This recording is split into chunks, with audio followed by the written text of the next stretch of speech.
Nuk kemi fare raport. Asnjë lloj. Keni kontaktuar ndonjëherë prej kur jeni shkut? Asnjë lloj. Të mramin takim e kem pas 2017 në atje në Goren një restoran, edhe ajo kon takimi mram, edhe mendoj do të jetë takimi mram një temë. Unë për interesin e Kosovës takona me gjithkund dhe me Kurtin, po për qef as nuk kam qef me pa as me taku. Edhe në momentin kur i kam thonë se unë jam marrë më pajtu edhe më mbyll kjo përçarja mena, ai ka eskalu. Ka eskalu, më ka thonë vetëvendosja është e jamja, kush do më najt rend, kush do më shku shkan.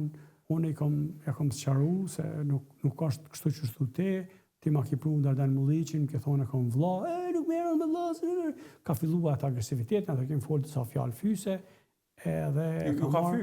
Jo, unë e kam fy ato. Çka keni thonë? Jo, nuk është për problem, nuk është shumë e vërtet. Unë kam marrë qondën e vogël o ikë, edhe kur se kam pa ma, kur s'kam qef, e shoh për interesin kombëtar të Kosovës, për perspektivën e vendit se po kur s'kam qef mi pa mu. Ai ka bo dëm Kosovës me përçarjen e vetëvendosjes, ka bo dëm Kosovës me këtë përçarje që ja bën tash. Ai edhe vetëm ai e ka përçarë popullin në fundament, e ka përçarë familjen,